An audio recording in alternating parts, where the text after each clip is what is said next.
But first, we begin with Supreme Court Justice Stephen Breyer's intention to retire. The liberal-leaning judge has served on the highest court in the land for more than 27 years, since former President Bill Clinton nominated him and the Senate confirmed him in 1994. Breyer's departure means President Biden can make his own Supreme Court nomination for the first time since taking office. Mr. Biden has promised to nominate a black woman, and White House Press Secretary Jen Psaki said today the president stands by that promise. For more on this, I want to bring in Senator Chris Coons. He is a Democrat from Delaware. Senator Coons, welcome. Thank you so much for joining us. Thank you, Nancy. It's great to be on with you again.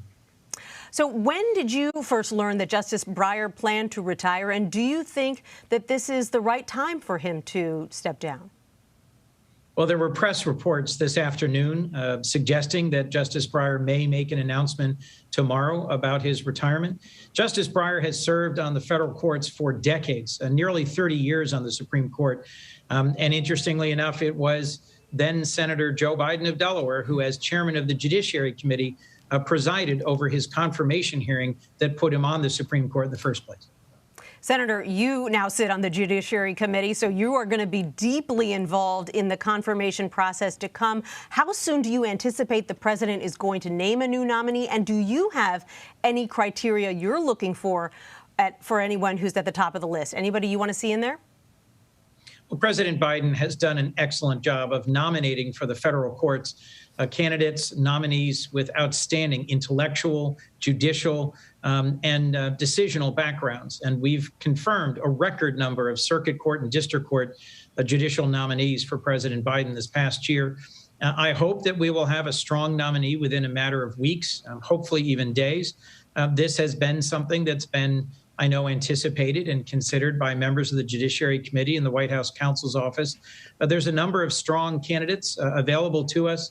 Someone relatively recently confirmed to the D.C. Circuit last year, Ketanji Brown Jackson, a former D.C. District Court judge, as well as a number of other potential candidates. There's a Supreme Court justice from California, for example, Leandra Kruger, who I've heard widely discussed today in the press. Ultimately, this is the president's choice. He should take his time. He should be thoughtful and deliberate, but he should advance to the Senate Judiciary Committee someone with great qualifications and experience and who can serve well on the court for decades. How quickly would you like to see one of these nominees confirmed? I saw your colleague, Senator Susan Collins, a Republican, saying today there's no time, no need to rush here. There's plenty of time to fully vet a nominee. What's your view?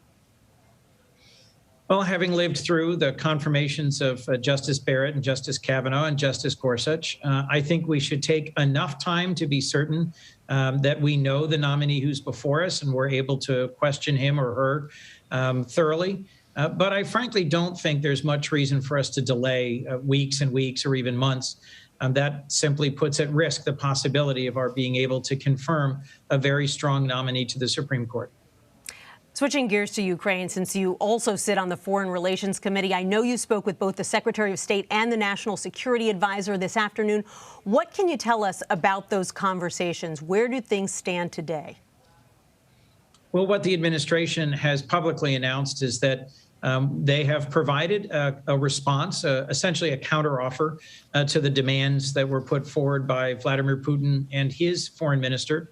I think this will come as no surprise to any of your viewers, but the United States is steadfastly committed to keeping open the possibility of NATO membership for Ukraine, to not changing the course of NATO membership without the full consent and engagement of all the members of NATO, and certainly not in response to threats or bullying by Putin and Putin's Russia.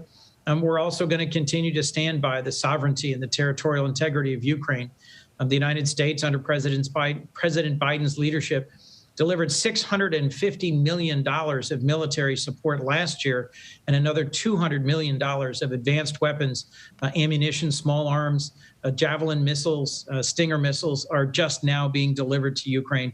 I think that's a strong show of support from the Biden administration and a number of our close allies. Poland, the United Kingdom, France, the Baltic states have also transferred to Ukraine in recent days advanced weaponry.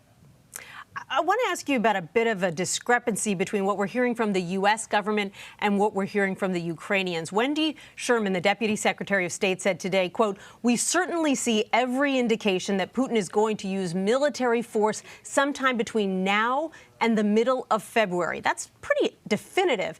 And yet the Ukrainian president is saying an attack is not imminent, that everyone should stay calm and no need to pack their bags in Ukraine. So who's right here? Well, both publicly reported and background information strongly suggests that Russia is doing everything they need to do to be prepared to launch a wide-scale military invasion of Ukraine imminently in the next couple of days or even weeks. They continue to move forward. Elite units, enablers, sophisticated weaponry, not just along the easternmost boundaries of Ukraine, but also the northern boundary of Ukraine and now into Belarus. So I'm gravely concerned that an invasion, a full-scale invasion, may be imminent. I understand why President Zelensky may want to keep people calm in Ukraine and not lead to a panic, but a full military preparation should be underway for a vigorous defense of Ukraine, given what I am hearing and reading about Putin and Putin's capabilities and the forward deployment of more than 100,000 Russian troops and advanced weaponry. And those concerns are part of the reason that you've been working with a bipartisan group of senators on a bill that would include sanctions designed to pressure Russia not to invade. How are these sanctions going to look different from the very significant sanctions we've already placed on Russia in the past? Well, Nancy, if we're going to deter Putin, we need to have a more forceful and more aggressive response to further invasion, further aggression against Ukraine than we were able to muster in 2014. I'll remind you, in 2014, Putin invaded and occupied Crimea, the Crimean Peninsula. At the time, Ukraine did not have a very sophisticated, well-armed, complex defense. There were some political reasons why across Western Europe and in our NATO alliance, we didn't have as strong and muscular a response as perhaps that moment called for. Today, we certainly know better. Putin has continued to be aggressive. He's continued to threaten and destabilize the West, not least of which was his interference in our own 2016 presidential election. If we're going to deter Putin, we need to be fully prepared to impose crushing sanctions of the sort that brought Iran to the negotiating table, of the sort that would cut off Russia from critically needed access to Western economic and technological resources.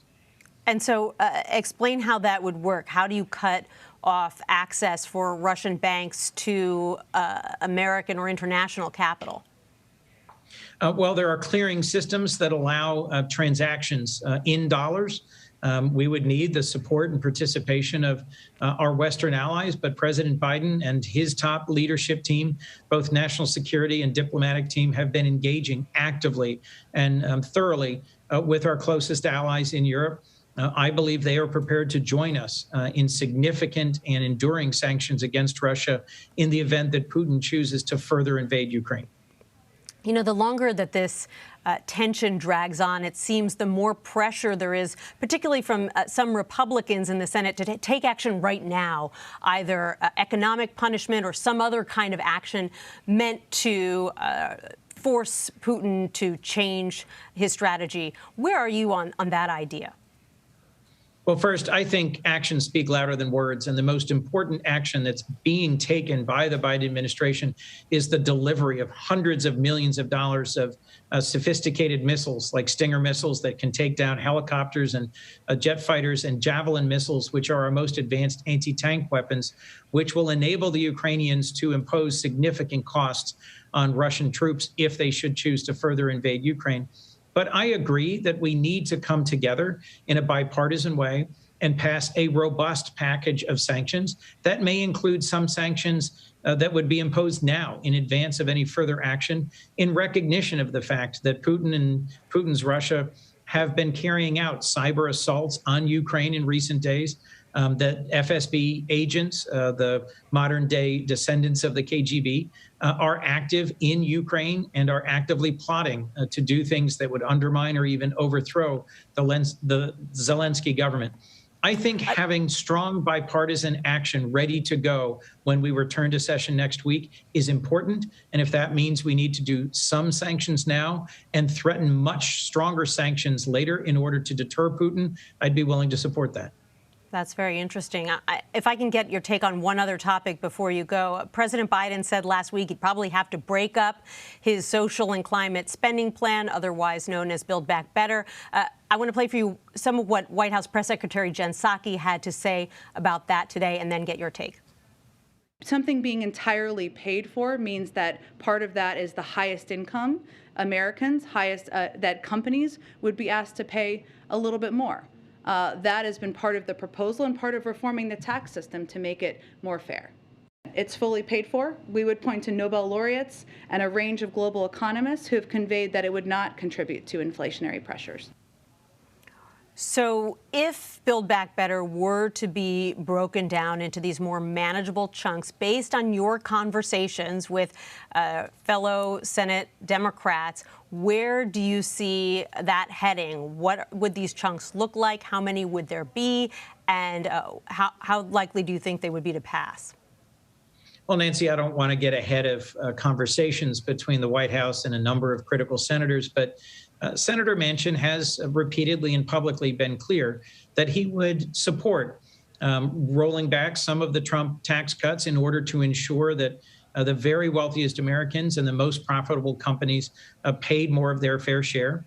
And he had been willing to join both in some robust climate measures in terms of tax incentives and expanding AmeriCorps to create a modern-day civilian conservation corps, and to take some action that would reduce the cost of prescription drugs. So my hope is that as robust a package as possible of the elements of the former Build Back Better bill could be taken up and passed in the next couple of weeks. And those proposals, particularly around robust social spending that may not have been fully paid for, that may have some opposition from a number of senators, would then have to be deferred to the next reconciliation package. Will be interesting to watch. Senator Chris Coons, thanks so much for joining us today. I appreciate it. Thank you, Nancy.